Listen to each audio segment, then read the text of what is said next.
자, 오늘은요, 이 거대한 에너지 시장의 판도를 바꾸고 있는 한 기업, 바로 두선 에너빌리티에 대한 투자 분석을 한번 제대로 파헤쳐 보려고 합니다. 바로 시작해 볼까요? 이야기는 이 숫자에서부터 시작합니다. 8천억 달러. 와, 우리 돈으로 환산하면 무려 1,100조 원이에요. 지금 미국 정부가 원자력 에너지에 말 그대로 역사상 가장 큰 돈을 쏟아붓고 있다는 겁니다. 아니 근데 왜 갑자기 지금 이 시점에 원자력 붐이 일어나는 걸까요? 그 핵심에는요, 바로 AI가 있습니다. 정확히는 AI 데이터 센터가 잡아먹는 어마어마한 전력 때문이죠. 이 엄청난 전기 수요를 감당할 수 있는 대안으로 원자력이 다시 떠오르고 있는 겁니다. 자, 그럼 이 1,100조 원짜리 베팅, 이 8천억 달러가 구체적으로 어떤 계획에 쓰이는 건지 그 내용을 좀 더 자세히 들여다보겠습니다. 와, 이 계획 규모가 정말 상상을 초월합니다. 일단 총 8천억 달러를 쏟아부어서요, 2030년까지 최신형 원자로죠, AP1000을 10기나 새로 짓고요. 이게 끝이 아닙니다. 장기적으로는 2050년까지 원자력 발전 용량을 지금보다 무려 4배, 그러니까 100기가와트에서 400기가와트까지 늘리겠다는 거예요. 정말 대단한 계획이죠? 자, 이렇게 거대한 원자력 르네상스가 펼쳐지는 상황에서 가장 큰 수혜를 입을 걸로 지목되는 한국 기업이 있습니다. 네, 바로 두산 에너빌리티입니다. 과연 두산이 어떻게 이 판의 핵심 플레이어로 떠오르게 됐는지 지금부터 한번 보시죠. 두산의 최근 행보를 보면 정말 입이 떡 벌어집니다. 이미 미국에서는 페르미 프로젝트의 원자로의 심장이라고 할 수 있는 압력 용기를 공급하기로 계약했고요. 또 체코에서는 무려 4조 9천억 원짜리 핵심 설비 사업을 따냈습니다. 여기에 더해서 미래의 원전이라고 불리는 SMR, 그러니까 소형 모듈 원자로 분야에서도 X에너지랑 예약 계약까지 맺어놓은 상태예요. 그러니까 이게 정말 중요한 변화인데요.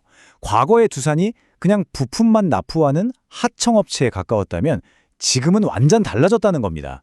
이제는 원자로 같은 핵심 설비를 직접 공급하는 핵심 파트너로 이 원전 산업의 가치사슬, 그 중심에 서게 된 거죠. 위상이 완전히 바뀐 겁니다. 자, 그럼 이런 상황을 바탕으로 증권가에서는 두산을 어떻게 보고 있을까요? NH투자증권의 분석을 중심으로 아주 긍정적인 시나리오, 이른바 불 케이스부터 한번 짚어보겠습니다. 애널리스트들이 이렇게 좋게 보는 가장 큰 이유, 그건 바로 실적 가시성이 높아졌다는 건데요. 이게 무슨 말이냐면 예전보다 앞으로 돈을 얼마나 벌지가 훨씬 더 뚜렷하게 보이고 예측하기 쉬워졌다는 뜻입니다. 불확실성이 많이 줄었다는 거죠. 이걸 가장 잘 보여주는 게 바로 수주잔고, 그러니까 쌓여있는 일감인데요. 보세요. 2024년에 약 30조 원이었던 게 불과 2년 뒤인 2026년에는 70조 원을 넘어설 걸로 예상됩니다. 2배 이상 뛰는 거죠. 이건 정말 폭발적인 성장세라고 할 수 있습니다. 자, 그럼 이 긍정적인 전망의 핵심 근거를 딱 3가지로 정리해 볼게요. 첫째, 말씀드린 것처럼 이제는 핵심 설비 공급사로 위상이 격상됐다는 거. 둘째, 프로젝트 진행 속도가 생각보다 5년이나 빠르다는 점. 그리고 마지막으로 이미 체코나 엑스에너지 같은 굵직한 계약들을 따냈다는 바로 이 점들입니다. 하지만 뭐든 좋은 점만 있을 순 없겠죠. 동전의 양면처럼 반대편의 이야기도 들어봐야 합니다. 지금부터는 잠재적인 위험 요소들, 그러니까 베어 케이스는 어떤 것들이 있는지 한번 살펴보겠습니다. 여기서 우리가 던져봐야 할 근본적인 질문이 있습니다. 과연 이렇게 장밋빛 미래가 그냥 보장된 길일까요? 아니면 그 앞에 우리가 생각지 못한 큰 장애물들이 놓여 있을까요? 그런데 여기서 좀 짚고 넘어갈 부분이 있어요. NH투자증권이나 KB, 대신증권 같은 것들이 다들 비슷하게 11만 원대 목표 주가를 내놨거든요. 근데 정작 리포트를 뜯어보면 그래서 이 11만 원이 어떻게 나왔냐 하는 구체적인 계산 과정이 좀 부족하다는 지적이 있습니다. 그러니까 밸리에이션의 근거가 탄탄한지에 대해서는 한 번쯤 물음표를 던져볼 수 있다는 거죠. 구체적으로 어떤 리스크들이 있는지 한번 볼까요? 크게 4가지를 생각해 볼 수 있습니다. 첫 번째는 정치적 리스크.